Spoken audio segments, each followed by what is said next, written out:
Bem-aventurados os pobres de espírito, porque deles é o reino dos céus. Bem-aventurados os que choram, porque eles serão consolados. Bem-aventurados os mansos, porque eles herdarão a terra. Bem-aventurados os que têm fome e sede de justiça, porque eles serão fartos. Bem-aventurados os misericordiosos, porque eles alcançarão misericórdia. Bem-aventurados os limpos de coração, porque eles verão a Deus. Bem-aventurados os pacificadores, porque eles serão chamados filhos de Deus. Bem-aventurados os que sofrem perseguição por causa da justiça, porque deles é o reino dos céus. Bem-aventurados sois vós, quando vos injuriarem e perseguirem, e mentindo disserem todo o mal contra vós, por minha causa. Exultai e alegrai-vos, porque é grande o vosso galardão nos céus. Porque assim perseguiram os profetas que foram antes de vós.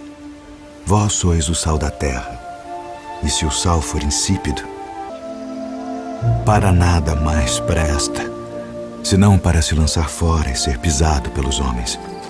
Vós sois a luz do mundo.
E a gente está aqui para reviver aquilo que temos, não somente nos evangelhos, porque as bem-aventuranças, elas não começam aqui no Monte das Bem-aventuranças. Se você pegar, por exemplo, o Salmo 1, ele já começa ali, o próprio Deus falando de bem-aventuranças no Velho Testamento. Bem-aventurado o homem que não anda segundo o conselho dos ímpios, nem se detém no caminho dos pecadores, nem se assenta à roda dos escarnecedores. A palavra bem-aventurado quer dizer feliz. Então vamos reviver desde lá de trás, do Antigo Testamento, que as bem-aventuranças é uma coisa efetiva, deve ser efetiva na vida das pessoas. Se você pegar o Salmo 128, que é o Salmo da família, também fala que o homem, bem-aventurado o homem que teme ao Senhor e anda nos seus caminhos, feliz será e te irá bem. Quer dizer, aquela pessoa que teme, que faz a vontade de Deus, tudo para ele será bem-aventurado. Ele será feliz, será próspero. Sua família, sua mulher, seus filhos. Essas são promessas de Deus que vêm desde o Antigo Testamento. Quando Jesus chegou aqui, neste monte, e falou sobre as bem-aventuranças, ele falou sobre estas bem-aventuranças que nós temos em São Mateus 5, mas ele falou mais tarde sobre outras bem-aventuranças, como, por exemplo, a bem-aventurança daquele bem-aventurado é aquele que em mim não se escandalizar. Feliz é aquele que não se escandalizar em mim, porque haveria coisas que viriam para nós que seriam para muitos tropeço, como foi para tantos. Jesus foi uma pedra de tropeço, uma rocha de escândalo para muitos. Então hoje, quando a gente deixa o fato do local, do histórico, porque a função do guia aqui para nós não é pregar sobre Jesus, nós conhecemos isto. Ele veio aqui para falar sobre pontos históricos aqui, do que aconteceu e que região, pontos geográficos. Mas o que nos chama a atenção aqui, neste momento, é que todos nós devemos vivermos esta felicidade. Qual é a felicidade? De temer ao Senhor, de fazer a sua vontade. Se você fizer a vontade de Deus, você vai ser aquela pessoa que Jesus disse aqui em São Mateus capítulo 5, que nada vale conhecer isto intelectualmente. Isto aqui, Bíblia é assim. Não importa o quanto você conheça a letra da Bíblia, o que nós precisamos conhecer é o autor da Bíblia. Amém. E o autor da Bíblia não se conhece apenas pelo intelecto. Porque se fosse pelo intelecto, então o analfabeto nunca se salvaria, precisaria da arqueologia, da teologia, da filosofia. Nós precisamos, assim, essa é uma coisa tão simples. Eu falei lá na Grécia, onde os filósofos discutiam, lá no, como é que chama lá? No Areópago. No Areópago, sabe? Conhecimento. Olha que beleza. Uma mulher que nunca estudou biologia, não sabe como acontece o processo físico, químico, de um esperma nadar e chegar a um óvulo de uma mulher, a explosão, aquela multiplicação de células, não conhece nada a respeito disso, lá do mato. E tem 20 filhos. E uma doutora que estudou e conhece todas as reações e não tem nada. Não tem um filho. Então, não é o tanto que você conhece, sabe? Mas é aquilo que você tem. Não é o conhecimento intelectual que vai nos aproximar de Deus. O que vai nos aproximar de Deus é uma experiência. É o conhecimento que a alma tem do seu Criador. Este é o conhecimento que nós precisamos. A Bíblia diz: conheçamos e prossigamos em conhecer o Senhor. Eu acredito que, se nós pensarmos como cristãos, nós lemos a Bíblia todo dia, nós oramos, mas estas coisas são assim. Até há uma pergunta: o que é mais importante para um cristão? Ler a palavra ou orar? Ler a palavra e orar. Os dois. Qual é mais importante para um pássaro? A asa direita ou a esquerda? As duas. Só com uma não voa. Então o que nós precisamos? Precisamos do conhecimento, da Bíblia, da letra, vamos pegar da arqueologia, enfim. Mas precisamos dobrar os nossos joelhos com extrema sinceridade, procurarmos ter contato, fazer contato com o Criador. Isto é o que é a maior necessidade. E você dali dá um passo adiante. Porque quando você conhece a Deus, você não precisa conhecê-lo conhecendo as regras, as letras da Bíblia. Porque, por exemplo, não existia Bíblia.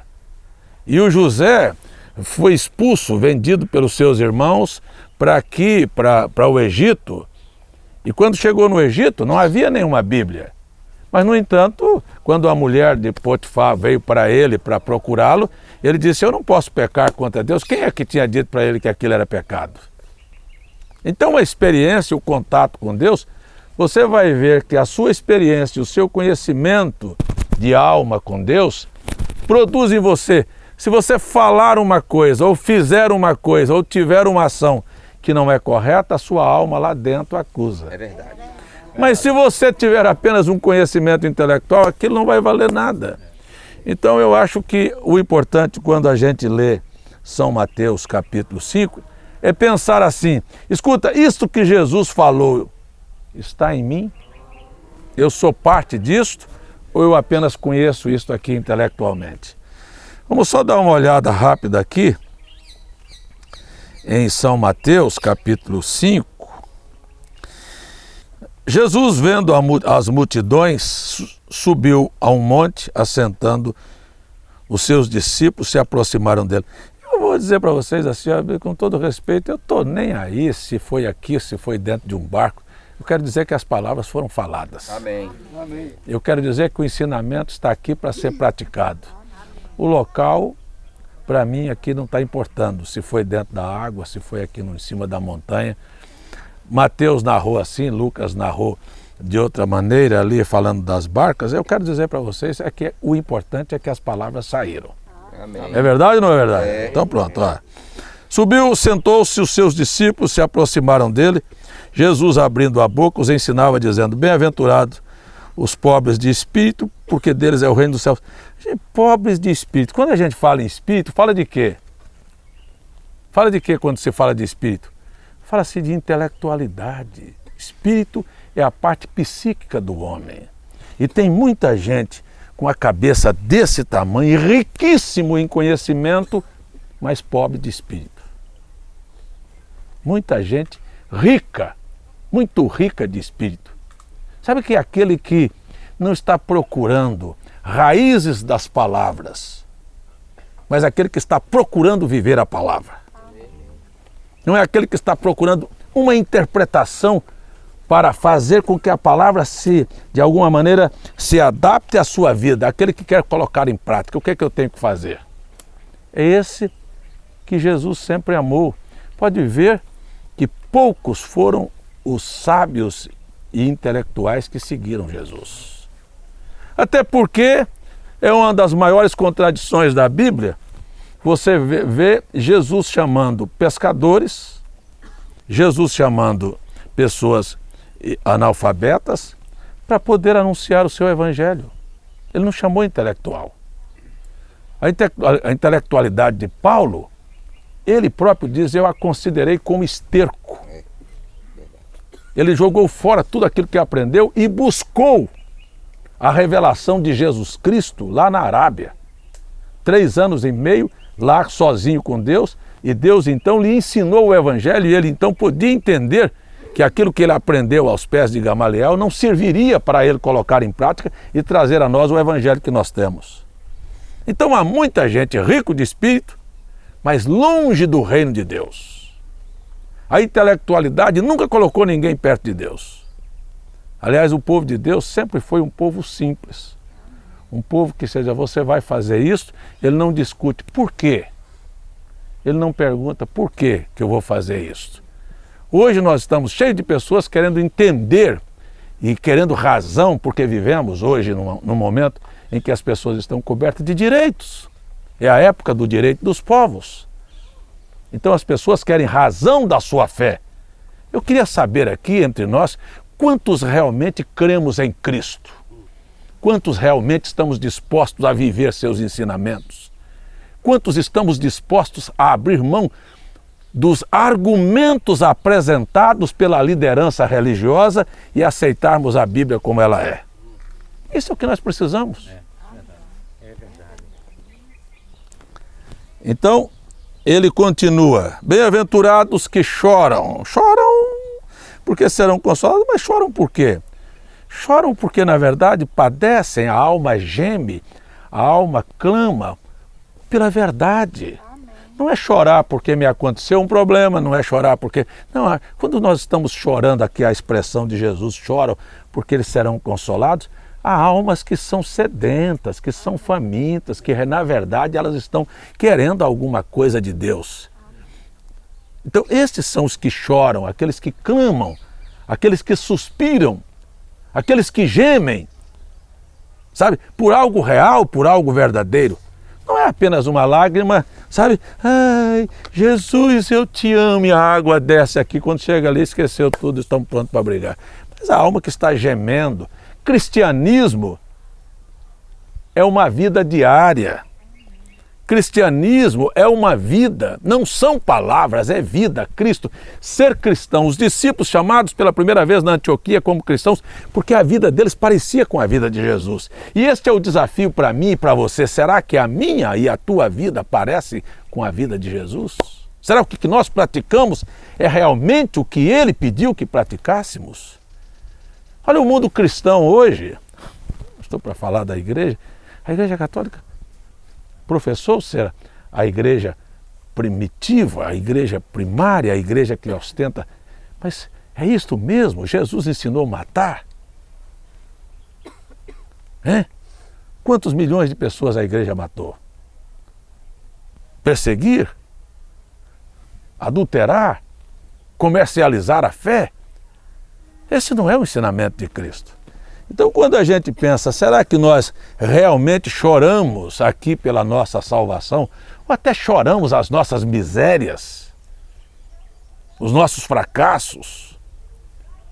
Bem-aventurados são aqueles que choram, aqueles que se humilham, aqueles que realmente estão interessados no reino do céu, porque eles serão consolados. Bem-aventurados os humildes. Humildade. Humildade, eu vou voltar aqui, há uma diferença entre ser humilde e ser pobre. Porque tem tanto pobre orgulhoso, prepotente, arrogante, que às vezes mora numa favela, mas o espírito é rico, sabe, é grande. Sabe? E às vezes você encontra uma pessoa que tem, porque às vezes a grande verdade é essa. Você quer saber o que é humildade? É assim, ó, você olha Deus deixando a sua glória e vindo se fazer semelhante a nós. A coisa mais esquisita que eu nunca compreendi na Bíblia, eu vou dizer para vocês, qual é? É Deus se fazer carne. É Deus morar num pedaço de troço podre, fedorento, cheio de pus e verme, como é o nosso corpo, e nós damos tanto valor a isso aqui, pouco valor na nossa alma. Essa é a coisa mais difícil de se conceber. Deus, será que assim, ó, quando foi fazer o plano da redenção, diz assim, quer dizer que eu vou ter que descer para viver naquele chiqueiro lá embaixo? Que isso aqui é mais do que um chiqueiro. Olha bem para a sua carne, que Paulo diz assim, eu bem sei que na minha carne não habita bem algum, e não habita mesmo, a Bíblia diz que carne e sangue não é do reino dos céus. Então, para mim, a maior humildade, a maior lição de humildade é ele ter descido para viver em um corpo aqui, para ser semelhante a nós.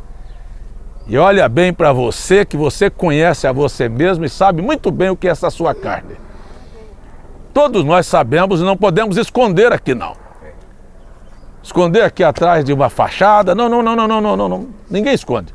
Sabe muito bem o que esta carne não habita coisa alguma e todos nós escondemos atrás da nossa carne, da nossa vida, atos tão feios que você não teria coragem de deixar ser visto aqui hoje. Então a gente começa pensando em humildade, sabe? A maior humildade aqui para nós é reconhecermos o que somos. Feliz é aquele que reconhece, eu vou dizer em outras palavras, que não é nada. Verdade. Feliz é aquele que reconhece que sem Deus ele não vai para lugar nenhum. Amém. Feliz é aquele que reconhece que seu trabalho e seu esforço sem Deus não é nada, é vão. Este é humilde. Ele baixa a bola e diz assim, ó, bem claro, assim, eu gosto dessa expressão. Hoje mesmo estava orando de manhã, me lembrei disso. Sem mim nada podeis fazer. Ou em outras palavras, tudo que você fizer sem mim não vale nada. Como é que nós podemos dizer, isto é meu, eu fiz isto, eu sou aquilo? Ah, você não é nada. O que nós somos? Nada. Aliás, essa é a expressão da Bíblia, né? Todos os povos juntos são menos do que nada. Isaías capítulo 40.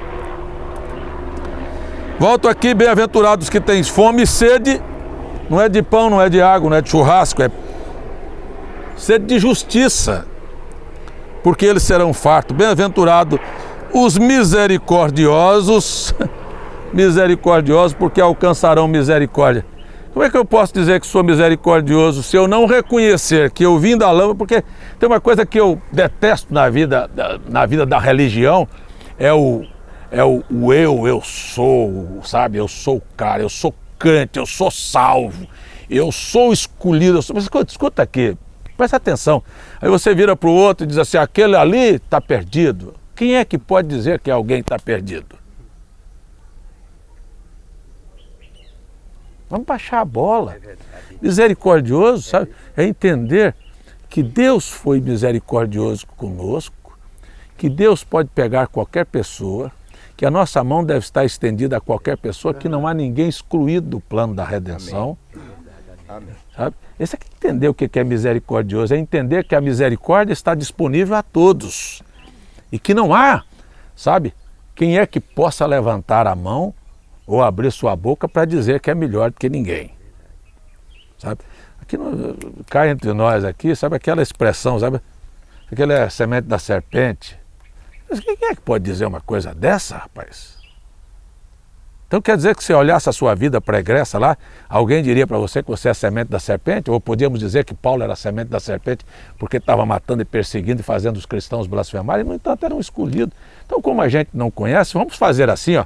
Baixar nossa bolinha para o nosso lugar e dizer: nós não fomos comissionados para julgar a vida de ninguém. É verdade. Amém.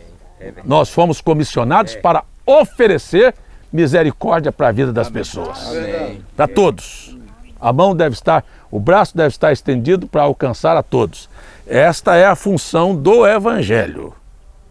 Amém? Amém. Isso é o que Jesus estava fazendo, porque o fariseu e o saduceu que estava aqui viviam assim, cada um brigando pela sua religião e defendendo seu partido político.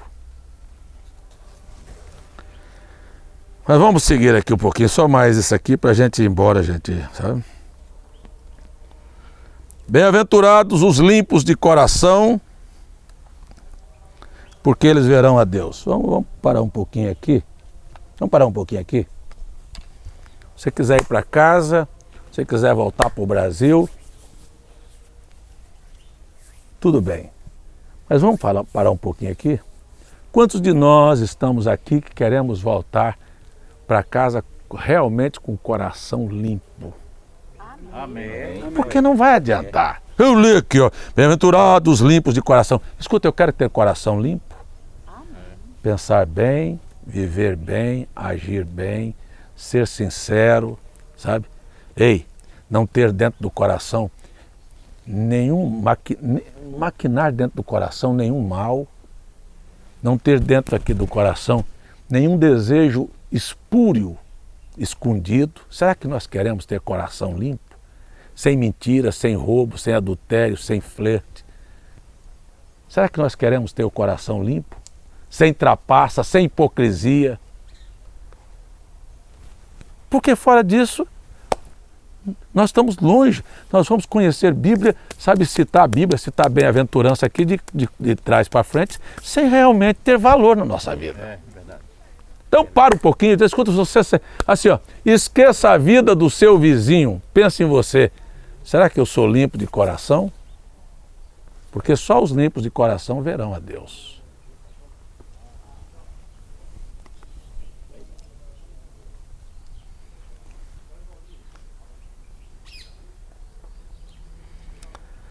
Bem-aventurados os pacificadores, porque serão chamados filhos de Deus. Eu gosto sempre de dizer isso, que a gente precisa aprender a fazer curso de bombeiro na vida, de sempre apagar fogo e nunca botar fogo, sabe? Quando você vê um problema, tente minimizar o problema. Nunca tente botar mais uma lenhazinha. Eu sei que nós estamos precisando, todos nós precisamos disso, não é? E chegamos aqui no final, assim, ó. Bem-aventurados que sofrem perseguição por causa da justiça, porque deles é o reino dos céus. E bem-aventurados sois vós quando vos injuriarem, insultarem, perseguindo, mentindo, disserem todo mal contra vós por minha causa. Exultai e alegrai de sobremaneira, porque é esplêndida a recompensa que você terá nos céus. Porque assim perseguiram os profetas que foram antes de vós. E aí então, a sequência da bem-aventurança é que ele começa dizendo que nós precisamos ser luz do mundo e sal da terra. Mas você nunca será luz do mundo nem sal da terra sem primeiro guardar as bem-aventuranças. Amém. Amém? Amém. Então isto fica aqui neste momento. Vamos fechar nossos olhos um minuto. Você tem a oportunidade de pedir para ele fazer um milagre para você. De uma coisa que você deseja lá na frente, que ele faça aqui hoje. Que ele antecipe todos os processos. Pela família, pelos filhos, mas principalmente por você. O que você acha que Jesus pode fazer por você na sua vida? Para que você seja realmente este bem-aventurado que ele disse aqui, que ele esperava que todos nós fôssemos. Ou você acha que Jesus, há 2000 anos atrás, não viu você e eu assentado aqui? Viu os irmãos católicos ali rezando, mas viu você também aqui dizendo: Senhor, eu preciso de um milagre na minha vida. Eu preciso de uma mudança. Eu preciso de uma transformação. Eu preciso de um coração limpo. Eu preciso de uma vida melhor. Eu preciso de uma vida equilibrada. Eu preciso refletir a luz e ser o sal da terra. Será que tem alguém que tem coragem de abrir a boca e dizer: faça um milagre na minha vida? Senhor, faça um milagre na minha vida, Senhor. Senhor, muda a minha vida. Senhor, faça isto acontecer. Esta antecipação de fatos. Sabe, porque a minha alma chora, a minha alma deseja esta vida equilibrada, esta vida humilde, este coração puro. Estas promessas que o Senhor disse que viria sobre aqueles que assim tivessem este comportamento. Eu venho com este povo aqui nesta manhã, Senhor. Eu venho com estas pessoas. Eu venho aqui em nome de Jesus. Eu venho pedir por todos eles que algo sobrenatural aconteça na vida de cada uma destas pessoas. E que quando nos encontrarmos numa outra oportunidade, eles possam dizer: eu estava lá e eu pedi a Jesus e Ele concedeu esta misericórdia. Que isto seja para todos nós aqui um marco nesta manhã, passando aqui por este lugar. Em nome de Jesus Cristo, amém. Amém. Amém. Amém. Deus abençoe vocês. Amém.